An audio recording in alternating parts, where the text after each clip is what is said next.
سورۃ آل عمران، جیسا کہ آپ کو پتہ ہے کہ یہ دونوں صورتیں ماشاءاللہ سورۃ البقرہ اور آل عمران کے بارے میں بہت بڑی بڑی بشارتیں موجود ہیں۔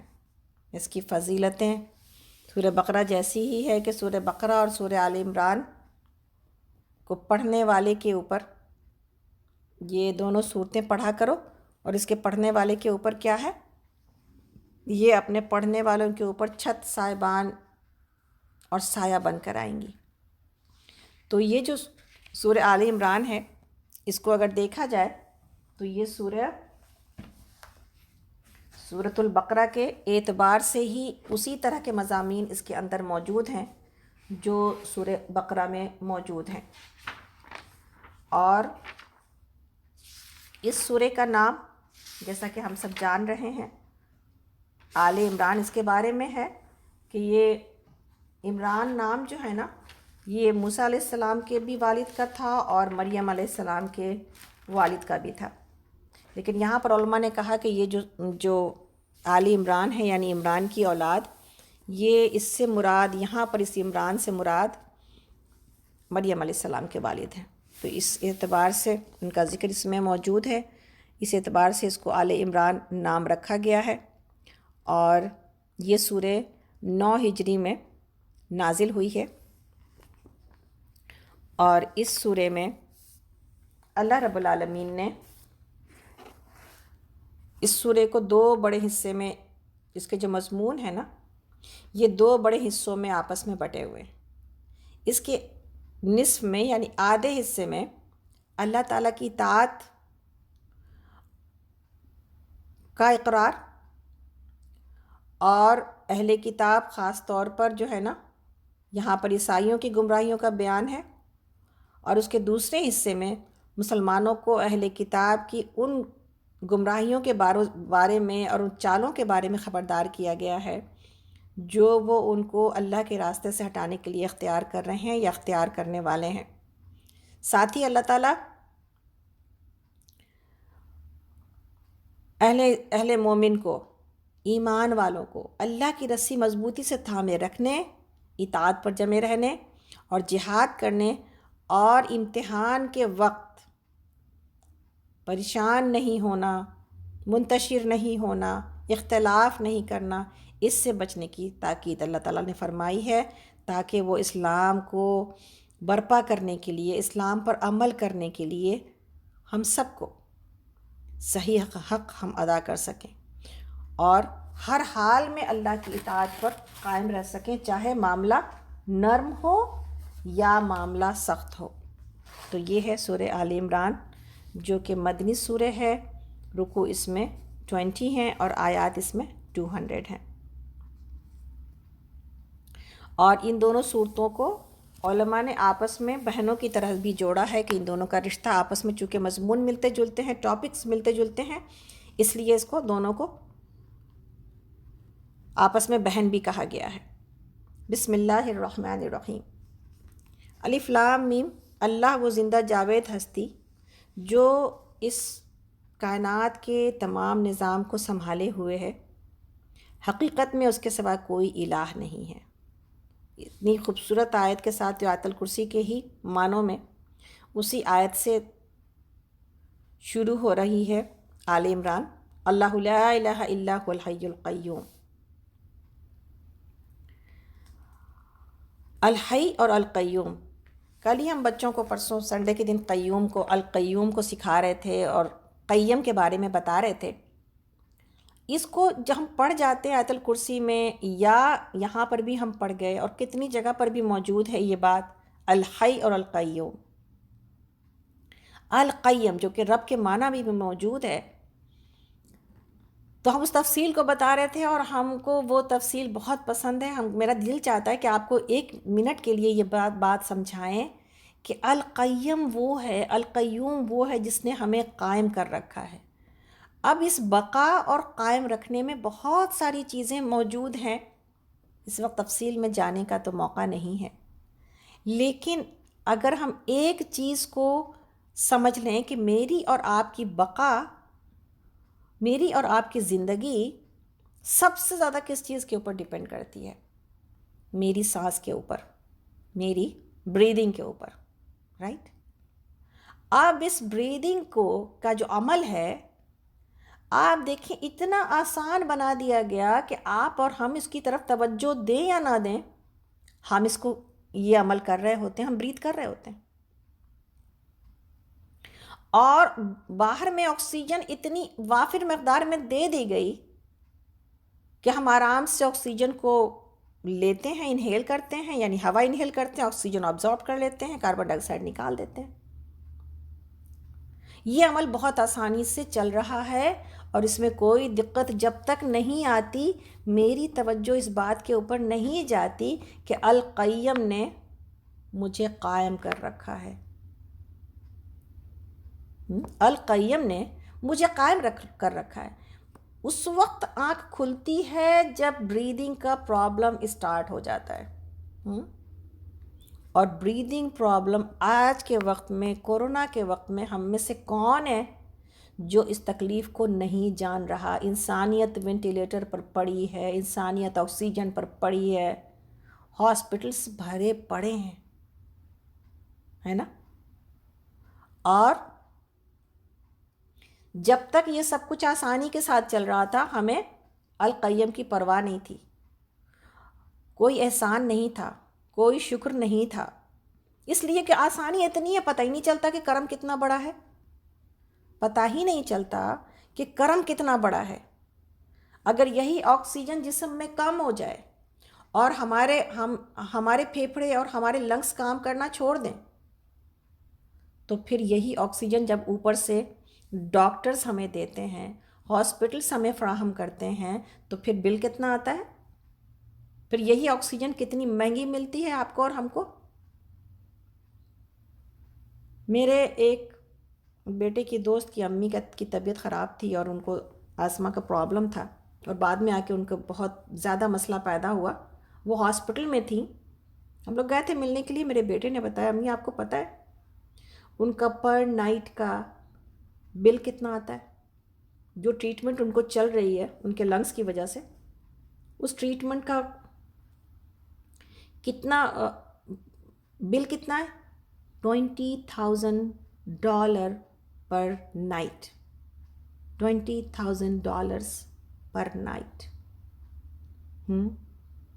جب تک یہ ہم کو اور آپ کو مفت مل رہی ہے، سانس آ رہی ہے، جا رہی ہے، کوئی تکلیف نہیں ہے، انسان کو پتہ نہیں چلتا اس القیم نے اس کو قائم کر رکھا ہے۔ اور میرے پاس کوئی احسان ہے، نہ کوئی شکر کے جذبات ہے، نہ میرے لیے اللہ کے لیے وقت ہے، نہ میرے لیے یہ سوچنے کے لیے وقت ہے کہ اللہ کو کیسا چاہیے، اللہ تعالیٰ ہمیں کیسا دیکھنا چاہتے ہیں، کوئی ٹائم نہیں ہے میرے پاس۔ اور وہ جو القیوم ہے، میری نافرمانی کے باوجود مجھے نوازے چلا جا رہا ہے، میں اس کی طرف توجہ نہیں کرتی، لیکن اس کے باوجود وہ میری طرف متوجہ ہے، میں اس کو خوش کرنے کی کوشش نہیں کرتی، لیکن اس کے باوجود وہ مجھے خوش کیے چلا جا رہا ہے، میری خوشیاں اس نے سنبھال رکھی ہیں، کوئی آزمائش نہیں آئی ابھی بڑی، الحمدللہ ثم الحمدللہ۔ تو یہ بات سمجھنے کی ضرورت ہے ہم کو، آپ کو، اپنی زندگی میں، جب تک کہ میری سانس ہم کو کوئی پرابلم نہیں دیتی اور دوسرے پرابلم میں مبتلا ہیں۔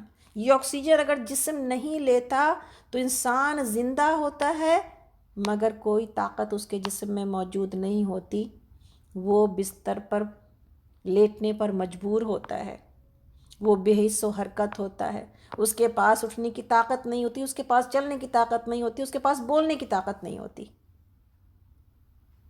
تو یہ جو کہا جاتا ہے ہر لمحے اللہ کا شکر ادا کرنا چاہیے، یا کیا جائے، یا اللہ کا ذکر کیا جائے، تو انسان کہتا ہے کتنا کریں ہم اور کیا کیا کریں ہم۔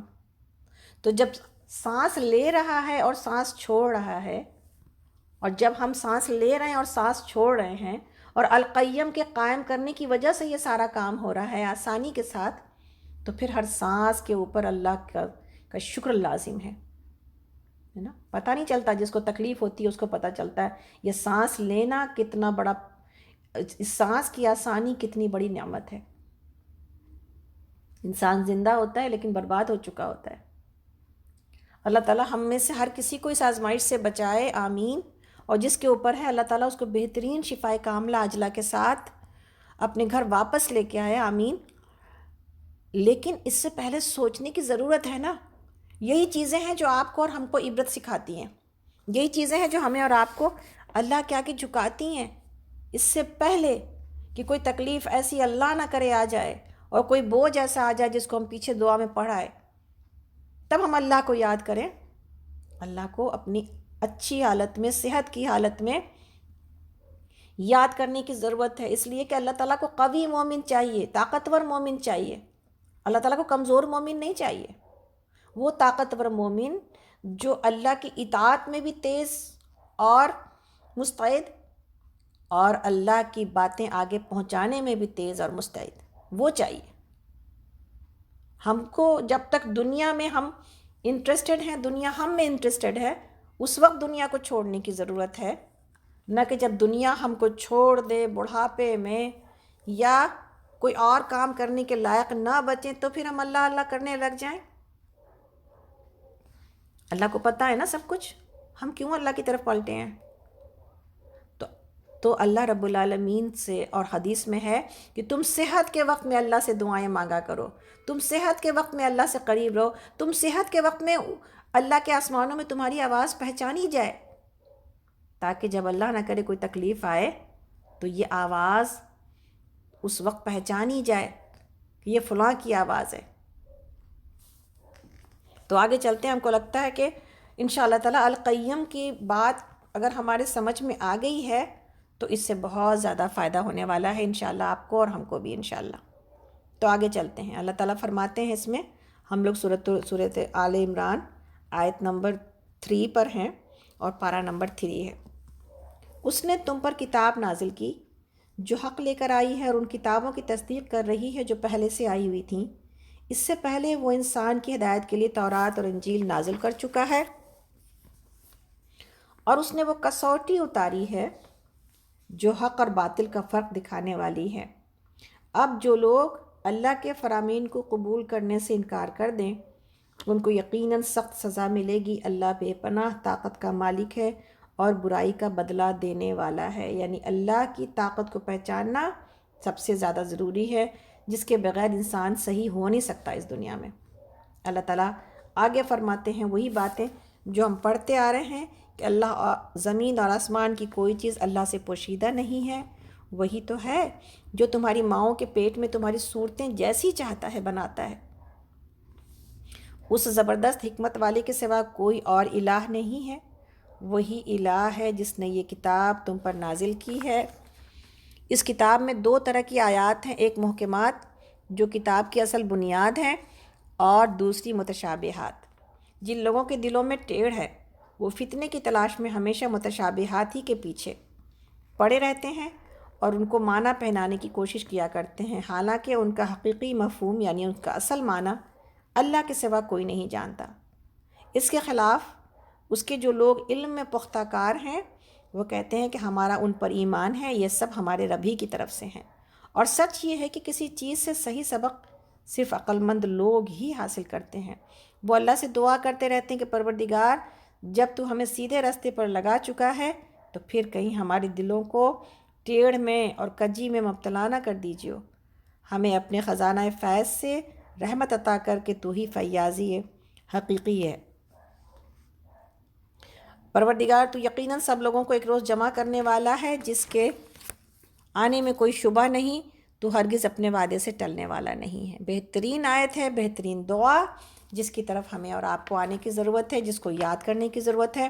سورہ آل عمران آیت نمبر 8 اور 9، 8 اور 9، کہ اس کو یاد کرنا اور اس کو پڑھتے رہنا استقامت کے لیے بڑا ضروری عمل ہے کہ اللہ رب العالمین ہم سب کو دین کے معاملے میں استقامت عطا کرے۔ یہاں پر بات ہو رہی تھی پیچھے کہ اللہ رب العالمین نے یہ بتایا کہ اس کتاب میں 2 طرح کی آیات ہیں، ایک محکمات ہیں اور دوسری متشابہات۔ اس کا کیا مطلب ہے؟ اس کا مطلب یہ ہے، محکم کہتے ہیں پکی اور پختہ چیز کو۔ آیت محکمات سے مراد وہ آیات ہیں جن کی سمجھ بوجھ اور جس کا معنی سمجھنے میں کسی انسان کو کوئی مشکل نہیں آتی۔ تو یہ کتاب کی اصل بنیاد ہے نا، یہ کتاب کی اصل بنیاد ہے۔ مثلاً یہ حکم آ گیا بھئی نماز پڑھو، طریقہ اللہ کے نبی صلی اللہ علیہ وسلم نے بتا دیا۔ اب ہمیں اس کتاب کی یہ بات بالکل سمجھ آ گئی کہ نماز پڑھنے کا حدیثوں سے پتہ چل گیا، نماز پڑھنے کا یہ اجر ہے۔ اللہ رب العالمین نے بتا دیا ہمیں حدیثوں کے ذریعے کہ نماز جنت کی چابی ہے، اور وضو نماز کی چابی ہے۔ تو وضو اس طرح کیا جائے گا، نماز اس طرح پڑھی جائے گی، 5 وقت کے اوقات بتا دیے گئے، ان اوقات میں نماز پڑھی جائے گی۔ یہ محکمات میں سے ہے۔ ایک مثال دے رہے ہیں آپ کو ہم، متشابہات، جس کی سمجھ نہیں آتی، بات پتہ چل گئی ہے، قبروں میں آزمائے جاؤ گے۔ اب سوال یہ پیدا ہوتا ہے کہ ہر ایک کی تو قبر بنی بھی نہیں ہے، کوئی جلایا جا رہا ہے، کوئی جو ہے نا وہ اس کی راکھ کو ایسے ہی جلا کے اڑا دیا جاتا ہے، کوئی کہیں سمندر میں غرق ہو جاتا ہے، کوئی کہیں ہوا میں بکھر جاتا ہے۔ تو پھر قبر تو ہر ایک کی موجود بھی نہیں ہے، کچھ لوگوں کی موجود ہے۔ پھر قبر میں کہا گیا آزمائے جاؤ گے، تو پھر آزمائش اگر آئے گی قبر میں تو ان کی آزمائش کہاں ہوگی؟ پھر اگر یہ ہے کہ قبر میں مردے کو یہ کہا جاتا ہے کہ چلو اس کو جگایا جاتا ہے، سوال و جواب کیا جاتا ہے، پھر اس کے بعد اگر وہ جنتی ہے تو اس کو کہا جاتا ہے جنت کے سو جاؤ، جنت کا لباس پہنا دیا جاتا ہے، جنت کا بستر بچھا دیا جاتا ہے، جنت کی کھڑکی کھول دی جاتی ہے۔ یہ ساری باتیں کیا بتا رہی ہیں کہ یہ سارا معاملہ قبر میں ہو رہا ہے، اور اس سے کہا جاتا ہے سو جا، جیسے کہ دلہن سوتی ہے نئی نویلی کی، اس کو کوئی فکر نہیں ہوتی کسی چیز کی، اس کو پتہ ہوتا ہے میرے ذمہ کوئی ذمہ داری نہیں ہے اب۔ تو بندہ مومن سو جاتا ہے اور پھر قیامت کے دن سور پھونکنے پر اٹھایا جائے گا۔ تو یہاں پر یہ بات بتائی جا رہی ہے، پھر کہیں پر بتایا جا رہا ہے کہ نہیں، جن کو عذاب ہوتا ہے ان پر قیامت تک یہ عذاب قبر میں ان کے اوپر ہوتا رہے گا۔ اب اگر یہاں پر قبر کو کھودا جاتا ہے یا کچھ دنوں کے بعد جب قبر کے اوپر دوسری قبر بنانے کا موقع آتا ہے تو پتہ کیا چلتا ہے، وہاں پر ہڈیوں کے سوا تو کوئی اور چیز دکھائی نہیں دے رہی۔ تو پھر یہ سب کچھ کہاں ہو رہا ہے؟ یہ سب کچھ کس دنیا میں ہو رہا ہے؟ ہمیں تو کچھ دکھائی نہیں دیتا۔ تو کیا ہے یہ؟ انسان کو سمجھ نہیں آتی، متشابہات ہیں۔ یقین کرنا ہے کہ جو کہا جا رہا ہے ایسا ہی ہوتا ہے، میری سمجھ میں آئے یا نہ آئے، اللہ نے ان کا مقام یہ سونے کا، یہ آرام کرنے کا کہاں پہ رکھا ہے، یہ عذاب دینے کا کہاں پہ رکھا ہے، نو بڈی نوز، کسی کو پتہ نہیں ہے۔ جب آپ کو اور ہم کو پتہ نہیں ہے تو پھر جو چیز پتہ نہیں آتی، جو عقل تسلیم نہیں کرتی، اس کا انکار کر دیتے ہیں۔ متشابہات کے اوپر من و عن جیسا کہا گیا ویسا ایمان لانا ضروری ہے، چاہے میرے علم وہاں تک پہنچے یا نہ پہنچے، ہے نا۔ اگر پہلے زمانے میں صحابہ کو جو کہا گیا تھا، یعنی جب معراج اور اسراء ہوا تھا تو سب سے پہلے اسی بات کے اوپر انکار ہو گیا تھا کہ اونٹ سے تو اتنے دن کے سفر کے بعد، 1 مہینے کے سفر کے بعد کوئی انسان پہنچتا ہے بیت المقدس۔ تو پھر نبی صلی اللہ علیہ وسلم نے کہا کہ میں راتوں رات بیت المقدس چلا گیا، پھر وہاں سے 7 آسمان کی سیر کی، اس کے بعد میں واپس آیا گھر پر، پھر واپس دوبارہ گھر میں پائے گئے، اور راتوں رات یہ سارا سفر طے پا گیا۔ اس وقت کے لوگوں نے انکار کیا، ان کے سمجھ میں نہیں آتی تھی یہ بات۔ آج تھوڑی تھوڑی جتنی جو ہے نا یہ تیز سواریاں پیدا ہو گئیں، ہوائی جہاز بن گئے، جیٹ بن گئے، ہم سمجھ سکتے ہیں کچھ نہ کچھ اس کو۔ تو ہمارا علم، بات کیا ثابت ہوئی؟ بات یہ ثابت ہوئی کہ ہمارا علم محدود ہے، ہم نہیں سمجھ پاتے کہ کوئی چیز کیسی ہے۔ اس کے اوپر اس طرح ہی ایمان لانے کی ضرورت ہے کہ ہمارا علم کی پہنچ سے باہر تو ہے، لیکن اگر اللہ نے یہ بات بتائی ہے تو یہ اسی طرح ہے، یہ اسی طرح ہے۔ تو متشابہات کے پیچھے نہیں پڑنا کہ او اللہ تعالیٰ تو آسمان میں ہے، مگر آسمان میں کہاں پر ہے، کدھر ہے؟ بتا دیا گیا حدیث میں کہ 7ویں آسمان کے اوپر اللہ کا عرش ہے، اس کے اوپر اس کی کرسی ہے، اللہ تعالیٰ وہاں موجود ہیں۔ اپنے علم کے اعتبار سے پوری دنیا کو وہ دیکھ رہے ہیں، پوری دنیا ان کے قبضے میں ہے، ہر انسان سے اس کی شہ رگ سے زیادہ قریب ہے۔ اب یہ سب کچھ کو اگر ہم ملانے کی کوشش کریں گے مشکل دکھائی دیتا، لیکن اگر ایمان لائیں تو بہت آسان ہے کہ یہ سب کچھ اسی طرح ہے، چاہے میری سمجھ میں بات آتی ہے چاہے نہیں آتی۔ تو انشاءاللہ ہمیں امید ہے کہ یہ بات آپ کو سمجھ میں آ گئی کہ محکمات کے اوپر اگر ایمان لا کے عمل کیا جائے گا تو متشابہات کے اوپر ایمان لا کر یقین رکھا جائے گا، تبھی انسان ایمان میں آگے چل سکے گا۔ اس لیے کہ اللہ رب العالمین نے شروع میں سورہ بقرہ میں ہی یہ بات پہلی آیت میں بتا دی کہ اس کتاب کے اندر کوئی شک موجود ہی نہیں ہے، ڈاؤٹ کرو گے تباہ ہو جاؤ گے، اور اگر یقین رکھو گے تو کامیاب ہو جاؤ گے۔ تو آگے چلتے ہیں انشاءاللہ تعالی۔ ہم لوگ اس وقت سورہ آل عمران کی آیت نمبر 10 کے اوپر ہیں اور پارہ نمبر 3 ہے۔ جن لوگوں نے کفر کا طریقہ اختیار کیا ہے انہیں اللہ کے مقابلے میں نہ ان کا مال کچھ کام دے گا نہ اولاد، وہ دوزخ کا ایندھن بن کر رہیں گے۔ ان کا انجام ویسا ہی ہوگا جیسا فرعون کے ساتھیوں اور ان سے پہلے کے نافرمانوں کا ہو چکا ہے کہ انہوں نے آیت الہی کو جھٹلایا۔ نتیجہ یہ ہوا کہ اللہ نے ان کے گناہوں پر انہیں پکڑ لیا، اور حق یہ ہے کہ اللہ سخت سزا دینے والا ہے۔ پس اے محمد صلی اللہ علیہ وسلم، جن لوگوں نے تمہاری دعوت کو قبول کرنے سے انکار کر دیا ہے ان سے کہہ دیجئے کہ قریب ہے وہ وقت جب تم شکست کھاؤ گے، مغلوب ہو جاؤ گے اور جہنم کی طرف ہانکے جاؤ گے، اور جہنم بڑا ہی برا ٹھکانہ ہے۔ تمہارے لیے ان دو گروہوں میں سے یعنی دو گروپ میں سے ایک نشان عبرت تھا جو بدر میں ایک دوسرے سے جو ہے وہ ایک دوسرے کے ساتھ نبرد آزمات ہوئے، یعنی ایک دوسرے کے آمنے سامنے ہوئے، ایک دوسرے کے ساتھ جنگ کی۔ ایک جماعت اللہ کی راہ میں لڑ رہی تھی اور دوسری جماعت کافر تھی۔ دیکھنے والے سر کی آنکھوں سے دیکھ رہے تھے کہ کافر گروہ مومن گروہ سے دگنا ہے، مگر نتیجے نے ثابت کر دیا کہ اللہ اپنی فتح و نصرت سے جس کو چاہتا ہے مدد دیتا ہے۔ وہ دیدہ بینا رکھنے والوں کے لیے اس میں بڑا سبق پوشیدہ ہے۔ ان فی ذالک لعبرۃ لأولی الابصار، یہ خوبصورت بات ہے۔ تو بات کیا بتائی جا رہی ہے؟ بدر کا واقعہ یاد دہانی کرایا جا رہا ہے۔ یہاں پر اس سورے میں بدر اور جنگ احد کے اوپر بھی تبصرہ موجود ہے، اللہ رب العالمین نے تبصرہ کیا، اور یہاں پر یہ بات بتائی گئی جو کہ بدر کا بہت مشہور واقعہ ہے کہ جب کہ مسلمانوں کی جو ہے وہ جماعت تھوڑی تھی، 313، اور وہ 1000 لوگ تھے، اور اس کے بعد ان کے ساتھ سر و سامان، لاؤ لشکر، گھوڑے، اونٹ، اور مسلمان مفلوق الحال، مشکل سے لوگوں کے پاس تلواریں، مشکل سے ان کے جسم کے اوپر کپڑے، مشکل سے ان کے پاس گھوڑے، لیکن اللہ رب العالمین نے وہ جو اخلاص تھا ایمان کا، بے سر و سامانی کی حالت میں ایک تیار لشکر کے سامنے پیش کر دیا گیا، اس لیے کہ مسلمان تیاری کے خیال سے تو مدینہ سے نہیں نکلے تھے، اس لیے اس طرح تیار نہیں تھے جیسے جنگیں لڑی جاتی ہیں۔ لیکن جب مشکل ایسا وقت آ گیا کہ اللہ کے رسول نے کہا کہ اب اس جماعت سے چل کے مٹبھیڑ کرنا ہے، یہاں پر جنگ لڑنی ہے، تو سارے تیار ہو گئے تھے۔ اللہ نے اسی اخلاص کو قبول کرتے ہوئے ان کی فرشتوں سے مدد کی، اور یہ ثابت کیا کہ جنگیں کثرت تعداد سے نہیں جیتی جاتی ہیں، جنگیں اسلحے سے نہیں جیتی جاتی ہیں، جنگیں تو ایمان کی وجہ سے جیتی جاتی ہیں۔ اور بدر کا واقعہ پوری دنیا کے رہتی دنیا تک، قیامت تک کے لوگوں کو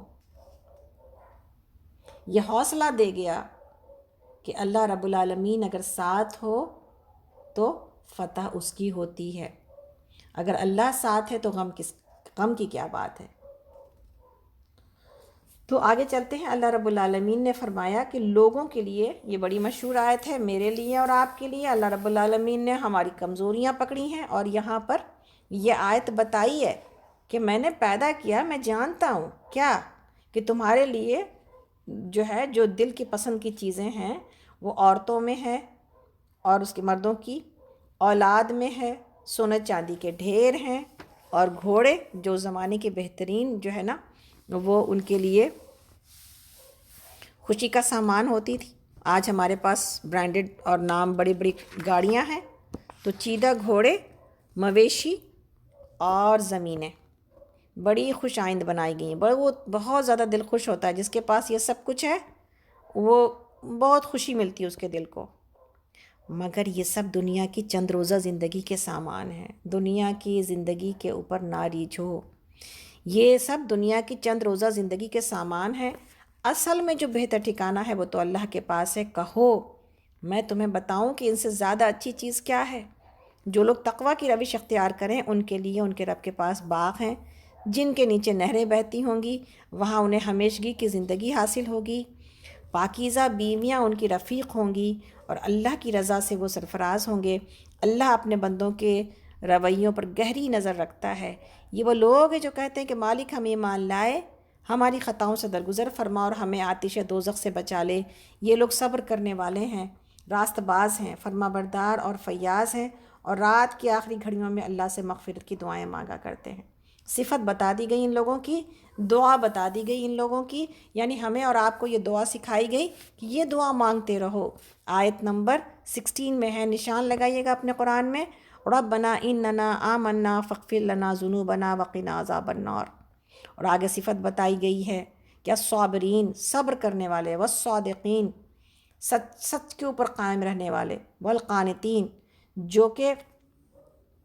جو اللہ نے دیا اس کے اوپر قناعت کرنے والے ہیں، والمنفقین، اور انفاق کرنے والے، اللہ کے راستے میں خرچ کرنے والے، والمستغفرین بالاسحار۔ بہترین آیت ہے، ہمیں اتنی پسند ہے کہ جب یہاں پہ آتے ہیں والمستغفرین بالاسحار، کہ رات کی آخری گھڑیوں میں، صبح کے وقت میں، سحر کے وقت میں اللہ کے آگے استغفار کرنے والے، یہ اللہ کو ایسے لوگ پسند ہیں۔ یہی لوگ ہیں جنہوں نے دنیا سے دل نہیں لگایا، یعنی دنیا میں دل لگانے کی یہ ساری چیزیں موجود ہیں، یہ ساری چیزیں حرام اور منع نہیں ہیں، لیکن ان ساری چیزوں کو ہی مقصد حیات بنا لینا، انہی خوشیوں میں اپنے آپ کو لگا کے رکھنا، اور اللہ آخرت کی زندگی کو بھول جانا، اور اس زندگی میں جو موقع ملا ہے اس میں اسٹرگل اور کوشش کر کے وہاں کے اکاؤنٹ میں کچھ جمع کر لینا، مال آخرت کے لیے خرچ کرنا، صلاحیتیں آخرت کے لیے خرچ کرنا، اور اپنی نعمتوں کو آخرت کے لیے خرچ کرنا۔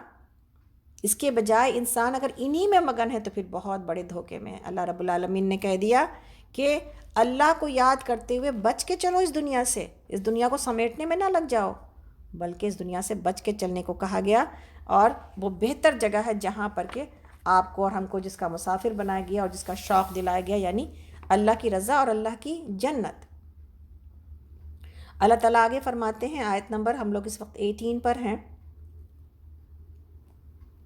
اللہ نے خود اس بات کی شہادت دی ہے، سورہ آل عمران ہے اور پارہ نمبر 3 ہے، کہ اس کے سوا کوئی الہ نہیں ہے، اور فرشتے اور سب اہل علم بھی راستی اور انصاف کے ساتھ اس پر گواہ ہیں۔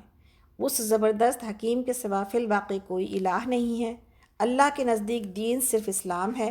اس دین سے ہٹ کر جو مختلف طریقے ان لوگوں نے اختیار کیے ہیں جنہیں کتاب دی گئی تھی، ان کے اس طرز عمل کی کوئی وجہ اس کے سوا نہ تھی کہ انہوں نے علم آ جانے کے بعد آپس میں ایک دوسرے پر زیادتی کرنے کے لیے ایسا کیا۔ اور جو کوئی اللہ کے احکام اور ہدایت کی اطاعت سے انکار کر دے، اللہ کو اس سے حساب لیتے کچھ دیر نہیں لگتی۔ اب اگر یہ لوگ تم سے جھگڑا کریں تو ان سے کہو، میں نے اور میرے پیرووں نے تو اللہ کے آگے سر تسلیم خم کر دیا ہے۔ پھر اہل کتاب اور غیر اہل کتاب دونوں سے پوچھو، کیا تم نے بھی اس کی اطاعت اور بندگی قبول کی؟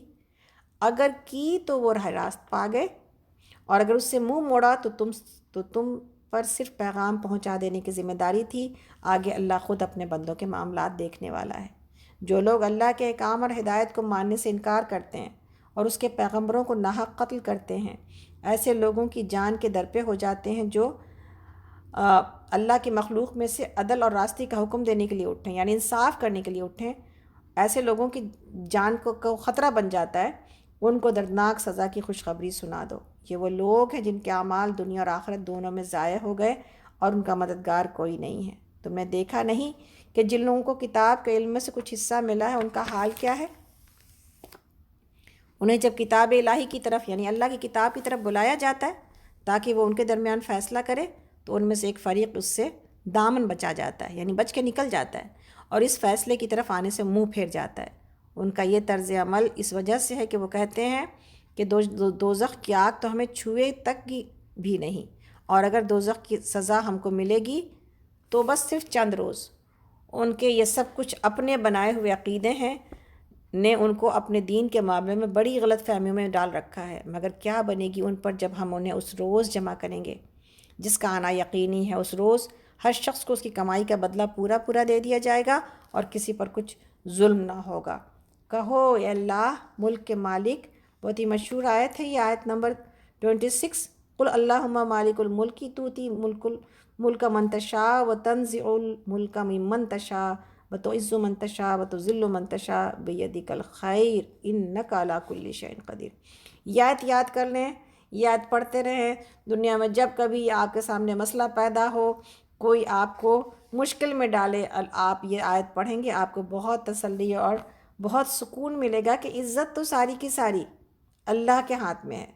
تو اللہ تعالیٰ کہتے ہیں یہ دعا مانگو کہ اے ملک کے مالک، آپ جسے چاہیں حکومت دیں، جسے چاہیں چھین لیں، جسے چاہیں عزت بخشیں، جس کو چاہیں ذلیل کر دیں، بھلائی آپ کے اختیار میں ہے، بے شک آپ ہر چیز پر قادر ہیں۔ رات کو دن میں پروتے ہوئے لے آتے ہیں اور دن کو رات میں، جاندار سے بے جان کو نکالتے ہیں اور بے جان میں سے جاندار کو، اور جسے چاہتے ہیں بے حساب رزق دیتے ہیں۔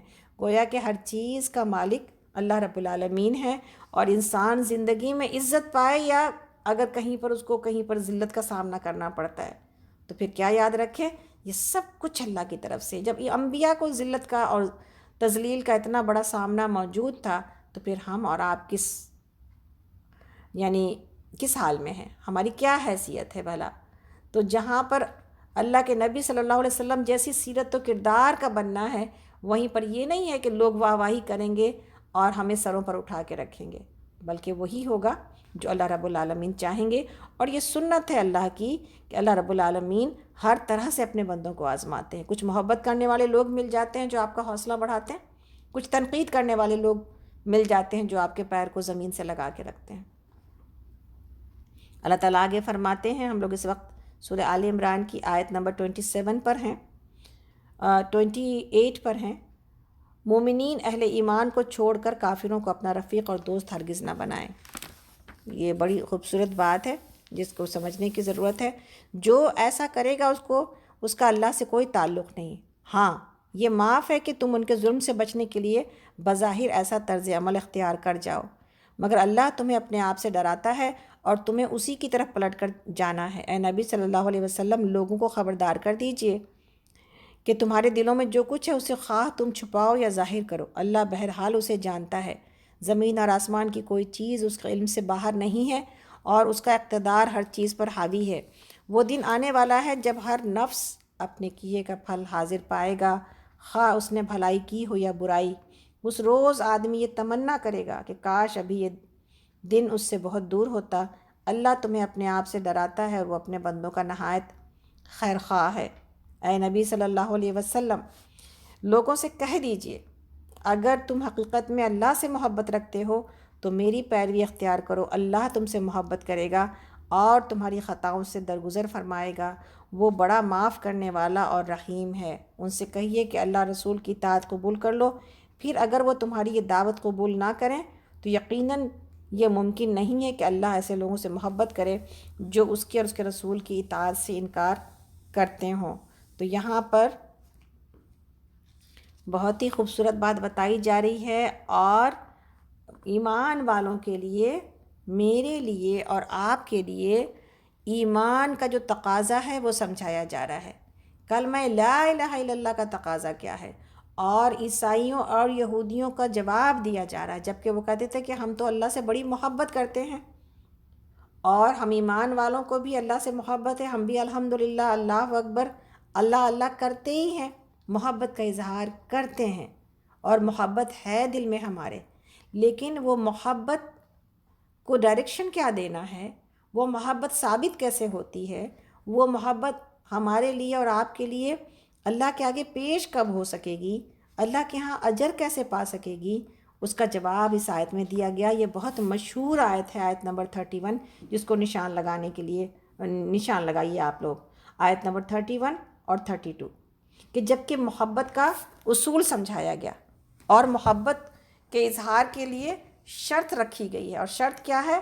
شرط یہ ہے کہ اگر اللہ سے محبت ہے تو اللہ کے نبی کی پیروی اور اتباع اور اللہ کے نبی کو فالو کیا جائے گا، اللہ کے نبی کو فالو کیا جائے گا۔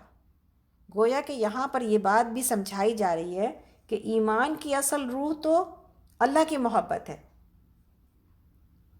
اور اس محبت کے لیے شرط کیا ہے کہ سب سے پہلے اللہ کے علاوہ کسی اور کی محبت جمع نہ ہو اس دل میں، لیکن اللہ کی محبت کے ساتھ ساتھ اللہ کے نبی کی محبت بھی دل کے اندر جمع ہونی چاہیے۔ یہ میرے اور آپ کے ایمان کے لیے شرط ہے۔ میرا ایمان اس وقت تک مکمل نہیں ہوتا، ہمارا ایمان اس وقت تک مکمل نہیں ہوتا جب تک کہ اللہ کے نبی صلی اللہ علیہ وسلم کی محبت میرے دل میں موجود نہ ہو۔ اور حدیث موجود ہے جس کا مفہوم ہے، اللہ کے نبی صلی اللہ علیہ وسلم نے کہا کہ تم میں سے کوئی اس وقت تک ایمان والا نہیں ہو سکتا جب تک کہ میری محبت تمہارے دل کے اندر اپنے والدین، اپنے بچوں سے، اپنی اولاد اور اپنی جان سے بھی بڑھ کے نہ ہو جائے۔ تو گویا کہ اللہ کے نبی صلی اللہ علیہ وسلم کی محبت ہمارے دل میں بڑھنی چاہیے۔ اور یہ بڑھتی کیسے ہے، بڑھے گی کیسے، ہم نے دیکھا ہی نہیں ہے۔ جب آپ صلی اللہ علیہ وسلم کی سیرت کا مطالعہ کرتے ہیں تو پھر محبت بڑھتی ہے، انسان کو پتہ چلتا ہے کہ اللہ کے نبی صلی اللہ علیہ وسلم نے ہم تک دین کو پہنچانے کے لیے کتنی محنت اور کتنی مشقت کا اور کتنی تکلیف کا سامنا کیا ہے، اور جو محنتیں ان کی زندگی میں دکھائی دیتی ہیں اس سے پتہ چلتا ہے کہ انہوں نے اس دین کے لیے کتنی سخت محنت کی ہے۔ ہم سب کی آخرت کو بچانے کے لیے انہوں نے کتنی مشقت کا سامنا کیا، ایک پل چین نہیں لیا، ایک رات سکون سے سوئے نہیں ہیں۔ یا اللہ میری امت میری امت میری امت، آپ روتے رہے ہیں ہمارے لیے اور ہمیں اس کی پرواہ نہیں ہے۔ تو ہمیں بتایا گیا پہلے محبت بڑھاؤ، اور محبت کا جو ہے ثبوت کیا ہے کہ ان کی اتباع کی جائے، آپ کو فالو کیا جائے۔ تو اللہ سے محبت کرنے کا جو راستہ ہے وہ نبی صلی اللہ علیہ وسلم کی پیروی میں ہے۔ تو اللہ کی محبوبیت کا اور نبی صلی اللہ علیہ وسلم کی پیروی سے جو فائدے آپ کو اور ہم کو حاصل ہونے والے ہیں، اس اتباع سے جو ہم کو اور آپ کو حاصل ہونے والی ہے جو چیز، وہ کیا ہے کہ اللہ تعالیٰ تم سے محبت کرے گا، اللہ کی محبت ملے گی۔ کوئی اللہ کی محبت کو پانا چاہتا ہے، اللہ کے نبی صلی اللہ علیہ وسلم کی سیرت اور کردار کو دیکھے۔ صرف نمازیں نہیں ہیں، صرف کھانا نہیں ہے، صرف چلنا نہیں ہے، بلکہ اللہ کے نبی صلی اللہ علیہ وسلم کا پورا کردار ہے۔ آپ نے سب سے محبت کی، آپ نے کسی کو دھوکہ نہیں دیا، آپ نے ہمیشہ سچ بولا ہے، آپ نے کبھی جھوٹ نہیں بولا، آپ نے ہر ایک کو سمیٹا ہے، آپ نے کسی کو اپنے سے دور نہیں کیا۔ آپ کا کردار ایسا تھا کہ دشمن آپ کی امانت، آپ کی دیانت، آپ کی سچائی کے قائل تھے، آپ کی کردار کی عظمت کے قائل تھے، ہے نا۔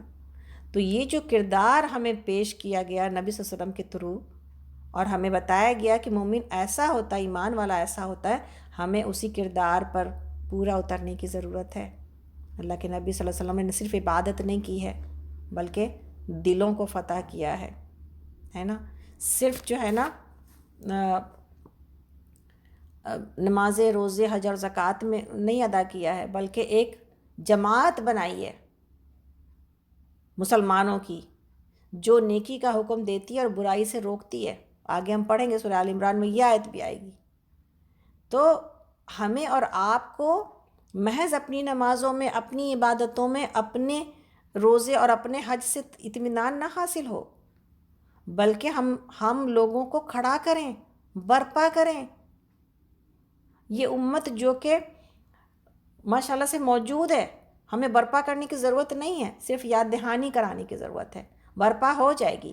ایک ایسی ٹیم، ایک ایسی الحمدللہ لوگ کام کر رہے ہیں، اتنی ساری جماعتیں موجود ہیں اور کام ہو رہا ہے اللہ کے دین کا، لیکن ہر کوئی نہیں کر رہا۔ تو پھر کیا ہے، ایک حصہ ٹھیک ہوتا ہے، ایک چھوٹا سا حصہ ٹھیک ہو رہا ہے، لیکن بڑے بڑے حصوں کے اوپر ابھی اگر ہر کوئی یہ کام کرنا شروع کر دے تو پھر کوئی بیٹھ سکے گا؟ پھر کوئی اللہ کی محبت سے محروم رہ سکے گا؟ نہیں۔ تو پھر اللہ کی نبی کی اطاعت کے اندر جو خیر موجود ہے اس میں اللہ کی محبت ہے۔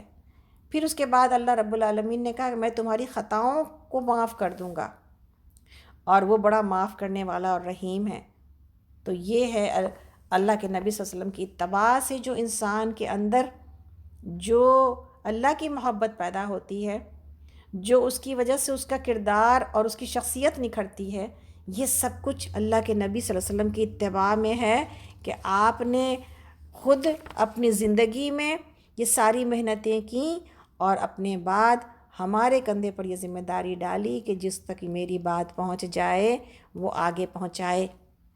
اور لوگوں کو آخرت کا مسافر بنائے، دنیا کے لالچ سے نکال کر، دنیا کی محبت سے نکال کر آخرت کی محبت، اپنے جنت کے اس محل کی محبت پیدا کی جائے لوگوں کے دلوں میں، تاکہ ہم اس زندگی میں کامیاب ہو جائیں۔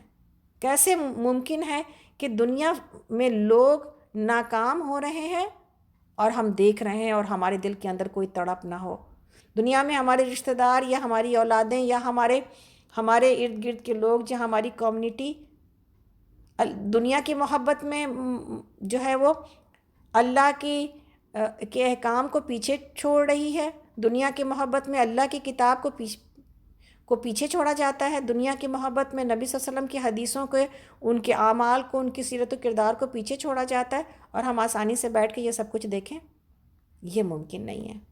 ممکن نہیں ہے کہ ایک ایمان والا اس سکون میں محض اپنی زندگی کے اندر سیلف سینٹرڈ ہو کے زندگی گزارے۔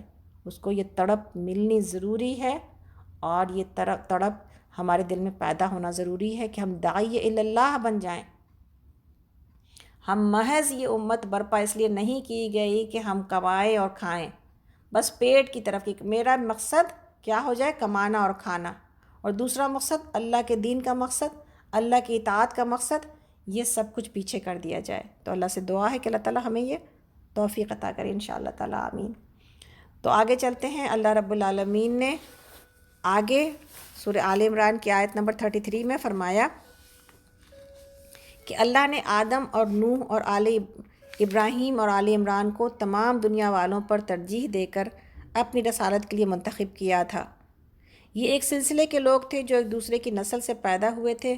اللہ سب کچھ سنتا اور جانتا ہے۔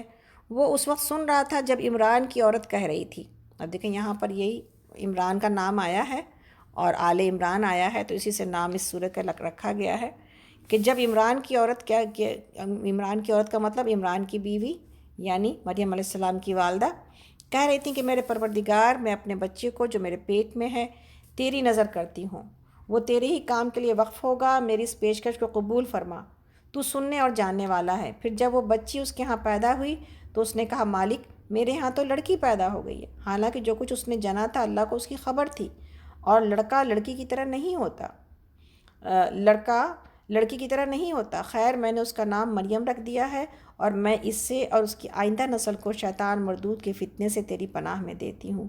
آخرکار اس کے رب نے اس لڑکی کو بخوشی قبول فرما لیا اور اسے بڑی اچھی لڑکی بنا کر اٹھایا، اور زکریا علیہ السلام کو اس کا سرپرست بنا دیا۔ تو یہاں پر یہ دعا ہے، بہت سارے لوگ ہم سے دعا پوچھتے رہے، انشاءاللہ تعالیٰ یہ دعا یہاں پہ موجود ہے، آیت نمبر 36 ہے آل عمران کی، اور اسی دعا کا نتیجہ تھا مریم علیہ السلام کی والدہ نے جب یہ دعا کی تو اس دعا کا نتیجہ تھا کہ نبی صلی اللہ علیہ وسلم نے کہا کہ 2 بچے ہیں جن کو شیطان نے نہیں چھوا۔ ہر بچہ جب دنیا میں پیدا ہوتا ہے وہ روتا شیطان کے ٹوکے سے، کہ وہ شیطان اس کو ٹھوکا لگاتا ہے تو پھر بچہ روتا ہے۔ اب میڈیکل سائنس والے لوگوں کو یہ بات نہیں سمجھ میں آ رہی ہوگی کہ بچہ روتا ہے تو اس کے لنگس، اللہ نے قدرت نے اس کو ایسے رکھا ہے کہ جب وہ روتا ہے تو اس کے لنگس اس کا کام کرنا شروع کر دیتا ہے، اور رونے کی وجہ سے اس کو بہت سارے جو ہے نا وہ فزیکل بینیفٹس حاصل ہوتے ہیں۔ لیکن حدیث ہم کو یہ بتاتی، یہی متشابہات ہیں نا، یہی متشابہات ہیں کہ جس کو انسان کو سمجھنا مشکل ہوتا ہے۔ تو روتا اس لیے ہے کہ شیطان اس کو چھوتا ہے اور اس کو غالباً تکلیف ہوتی ہے، تو وہ روتا ہے۔ لیکن 2 بچے ایسے ہیں دنیا کے جس کو شیطان اس وجہ سے نہیں چھو سکا کہ مریم علیہ السلام کی والدہ نے یہ دعا مانگی تھی، اور وہ دعا کیا ہے کہ میں اس کو اور اس کی آئندہ نسل کو شیطان مردود کے فتنے سے تیری پناہ میں دیتی ہوں، انی اعوذھا بک وذریتھا من الشیطان الرجیم۔ یہ وہ دعا ہے جس کو ہر پریگننٹ عورت پڑھے۔ علماء کہتے ہیں اگر آج بھی کوئی یہ دعا، کوئی عورت ایسی جو حاملہ ہے، جو پریگننٹ ہے، اگر اس دعا کو پڑھے تو یہ دعا اس کے بچے کے لیے کام آئے گی، اس کی نسلوں کے لیے کام آئے گی انشاءاللہ تعالیٰ۔ تو یہ آیت نمبر 36 ہے۔ اور کون سے یہ 2 بچے ہیں جن کو شیطان نے نہیں چھوا؟ یہ مریم علیہ السلام اور عیسیٰ علیہ السلام ہے، یعنی مریم علیہ السلام پھر آگے سے ان کی اولاد عیسیٰ علیہ السلام، یہ 2 بچے محفوظ رہے اس دعا کی بدولت۔ تو آگے چلتے ہیں ہم لوگ آگے آیت نمبر 37 پر، سورہ آل عمران پارہ نمبر 3۔ زکریا علیہ السلام جب کبھی ان کے پاس محراب میں جاتے تو ان کے پاس کچھ نہ کچھ کھانے پینے کا سامان پاتے۔ پوچھتے مریم یہ تیرے پاس کہاں سے آیا؟ وہ جواب دیتی اللہ کے پاس سے آیا ہے، اللہ جسے چاہتا ہے بے حساب دیتا ہے۔ یہ حال دیکھ کر زکریا علیہ السلام نے اپنے رب کو پکارا، پروردگار اپنی قدرت سے مجھے نیک اولاد عطا کر، تو ہی اس دعا سننے والا ہے۔ یہ دعا بھی مشہور ہے آیت نمبر 38 میں، جن کے بچوں کو مسئلہ ہے، جن کے بچوں کو اولاد کا مسئلہ ہے، اور ان کے لیے زکریا علیہ السلام کی یہ دعا بتائی جاتی ہے، رب هب لی من لدنک ذریۃ طیبۃ انک سمیع الدعاء۔ تو جواب میں فرشتوں نے آواز دی جبکہ وہ محراب میں کھڑا نماز پڑھ رہا تھا کہ اللہ تجھے یحییٰ کی خوشخبری دیتا ہے، وہ اللہ کی طرف سے ایک فرمان کی تصدیق کرنے والا بن کر آئے گا، اس میں سرداری اور بزرگی کی شان ہوگی، کمال درجے کا ضبط ہوگا، نبوت سے سرفراز ہوگا اور صالحین میں شمار کیا جائے گا۔ زکریا نے کہا پروردگار بھلا میرے ہاں لڑکا کہاں سے ہوگا؟ میں تو بہت بوڑھا ہو چکا ہوں اور میری بیوی بانجھ ہے۔ جواب ملا ایسا ہی ہوگا، اللہ جو چاہتا ہے کرتا ہے۔ عرض کیا مالک پھر کوئی نشانی میرے لیے مقرر فرما دے۔ کہا نشانی یہ ہے کہ تم 3 دن تک لوگوں سے اشارے کے سوا کوئی بات چیت نہ کرو گے یا نہ کر سکو گے۔ اس دوران میں اپنے رب کو بہت یاد کرنا اور صبح شام اس کی تسبیح کرتے رہنا۔ پھر وہ وقت آ گیا جب مریم سے فرشتوں نے آ کر کہا ہے مریم اللہ نے تجھے برگزیدہ کیا اور پاکیزگی عطا کی اور تمام دنیا کی عورتوں پر تجھ کو ترجیح دے کر اپنی خدمت کے لیے چن لیا۔ اے مریم اپنے رب کی تابع فرمان بن کر رہ، اس کے آگے سر بسجود ہو، اور جو بندے اس کے حضور جھکنے والے ہیں ان کے ساتھ تو بھی جھک جا۔ اے محمد صلی اللہ علیہ وسلم یہ غیب کی خبریں ہیں جو ہم آپ کو وحی کے ذریعے سے بتا رہے ہیں، ورنہ آپ اس وقت وہاں موجود نہ تھے جب ہیکل کے خادم یہ فیصلہ کرنے کے لیے کہ مریم کا سرپرست کون ہو اپنے لیے اپنے قلم پھینک رہے تھے، اور نہ آپ اس وقت حاضر تھے جب ان کے درمیان جھگڑا برپا تھا۔ جب فرشتوں نے کہا ہے مریم اللہ تجھے اپنے ایک فرمان کی خوشخبری دیتا ہے، اس کا نام مسیح عیسیٰ ابن مریم ہوگا، دنیا اور آخرت میں معزز ہوگا، اللہ کے مقرب بندوں میں شمار کیا جائے گا، لوگوں سے پالنے میں بھی کلام کرے گا اور بڑی عمر کو پہنچ کر بھی، اور وہ ایک مرد صالح ہوگا۔ یہ سن کر مریم علیہ السلام بولی پروردگار میرے ہاں بچہ کہاں سے ہوگا؟ مجھے تو کسی شخص نے ہاتھ تک نہیں لگایا۔ جواب ملا ایسا ہی ہوگا، اللہ جو چاہتا ہے پیدا کرتا ہے، وہ جب کسی کام کے کرنے کا فیصلہ فرماتا ہے تو بس کہتا ہے کہ ہو جا اور وہ ہو جاتا ہے۔ فرشتوں نے پھر اپنے بات میں مریم علیہ السلام سے کہا کہ اور اللہ اسے کتاب اور حکمت کی تعلیم دے گا، تورات اور انجیل کا علم سکھائے گا اور بنی اسرائیل کی طرف اپنا رسول مقرر کرے گا۔ اور جب وہ بحیثیت رسول بنی اسرائیل کے پاس آیا تو اس نے کہا میں تمہارے رب کی طرف سے تمہارے پاس نشانی لے کر آیا ہوں، میں تمہارے سامنے مٹی سے پرندے کی صورت کا ایک مجسمہ بناتا ہوں اور اس میں پھونک مارتا ہوں، وہ اللہ کے حکم سے پرندہ بن جاتا ہے۔ میں اللہ کے حکم سے مادرزاد اندھے اور کوڑھی کو اچھا کرتا ہوں اور مردے کو زندہ کرتا ہوں۔ میں تمہیں بتاتا ہوں کہ تم کیا کھاتے ہو اور کیا اپنے گھروں میں ذخیرہ کر کے رکھتے ہو، اس میں تمہارے لیے کافی نشانی ہے اگر تم ایمان لانے والے ہو۔ اور میں اس تعلیم اور ہدایت کی تصدیق کرنے والا بن کر آیا ہوں جو تورات میں اس وقت میرے زمانے میں موجود تھی، اور اس لیے آیا ہوں کہ تمہارے لیے بعض ان چیزوں کو حلال کر دوں جو تم پر حرام کر دی گئی ہیں۔ دیکھو میں تمہارے رب کی طرف سے تمہارے پاس نشانی لے کر آیا ہوں، لہٰذا اللہ سے ڈرو اور میری اطاعت کرو، اللہ میرا رب بھی ہے اور تمہارا رب بھی، لہٰذا تم اسی کی بندگی اختیار کرو، یہی سیدھا راستہ ہے۔ جب عیسیٰ علیہ السلام نے محسوس کیا کہ بنی اسرائیل کفر و انکار پر آمادہ ہیں تو اس نے کہا کون اللہ کی راہ میں میرا مددگار بنتا ہے؟ حواریوں نے جواب دیا ہم اللہ کے مددگار ہیں، ہم اللہ پر ایمان لائے، گواہ رہو کہ ہم مسلم اللہ کے آگے سر اطاعت جھکا دینے والے ہیں۔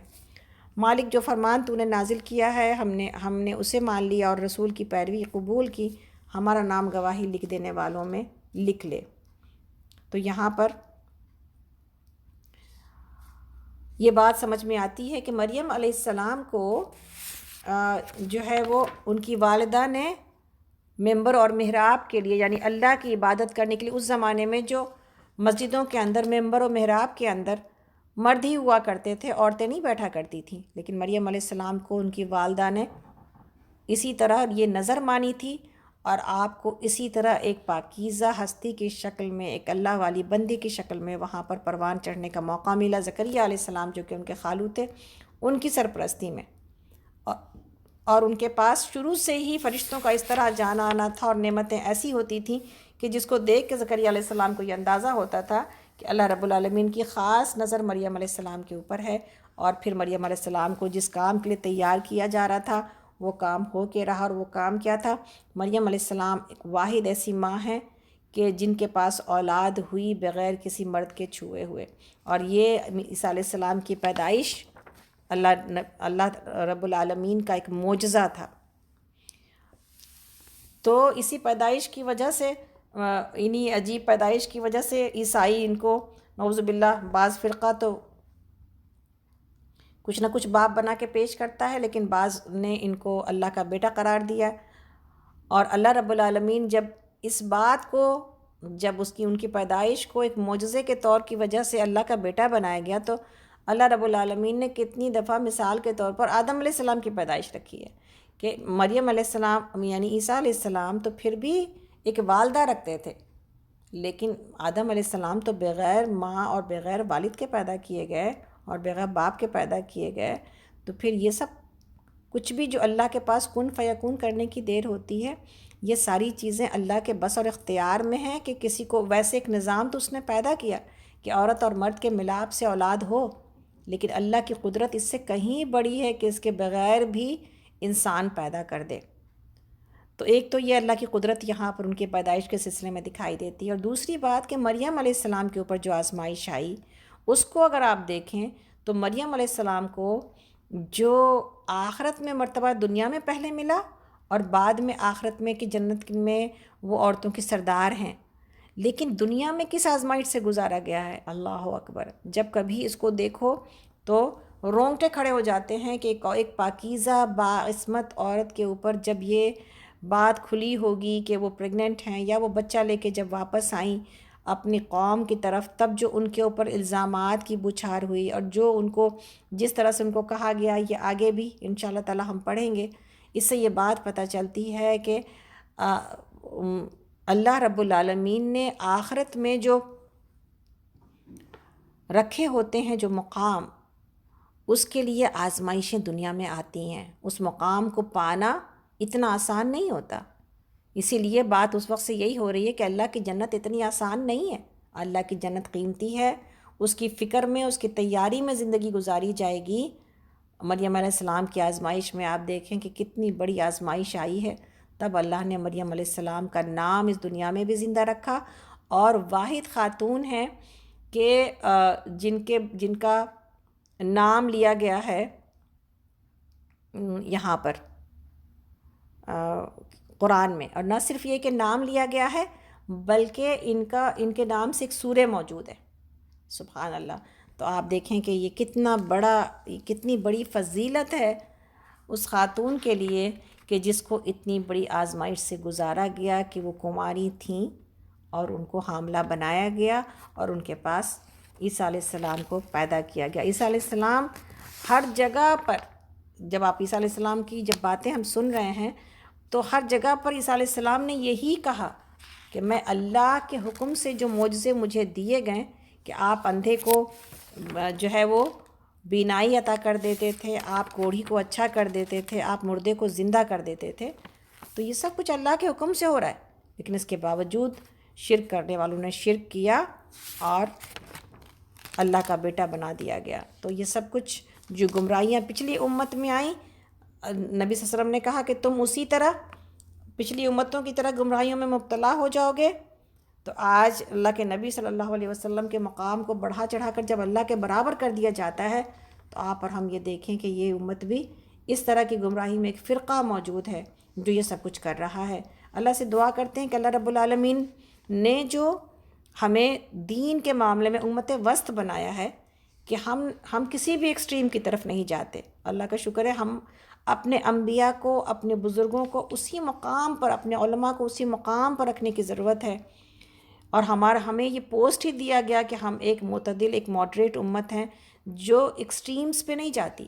اللہ نے جو ہمیں بتایا ہے اور سکھایا ہے، جن حدود کے اندر رہنے کو کہا ہے، جتنی محبت کرنے کو کہا ہے، جتنی عزت دینے کو کہا ہے، ہم اتنا ہی، اور جو مقام دیا ہے اس مقام سے نہ کسی کو بڑھاتے ہیں نہ گھٹاتے ہیں۔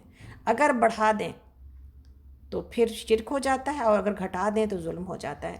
تو اللہ تعالی ہمیں اس سے بچائے۔ اللہ تعالیٰ آگے فرماتے ہیں، ہم لوگ اس میں آیت نمبر 54 پر ہیں، سورہ آل عمران، اور پارہ نمبر 3 ہے۔